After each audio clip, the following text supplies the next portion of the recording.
मैं बात को मुख्तसर करूंगा।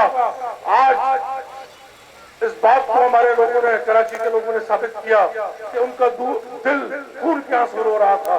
9 मई को जो पाकिस्तान के अंदर किया गया है, जिस तरह पाकिस्तान के सलामती के इदारों के साथ जो ज्यादती की गई है, वो 75 साल में उसकी तारीफ नहीं मिलती।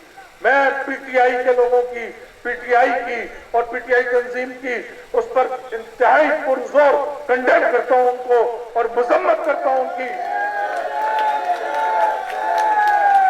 उन्होंने कायदे-ए-आज़म हाउस को वहां पर नुकसान पहुंचाया था। आज हम कायदे-ए-आज़म हाउस कराची के सामने खड़े हैं। हमने इसलिए इस जगह का इंतखाब किया कि तुमने उनकी बत्तियां बुझाई थी, तुमने आग जलाई थी। हम आज चराग जलाकर उन बत्तियों को जलाएंगे।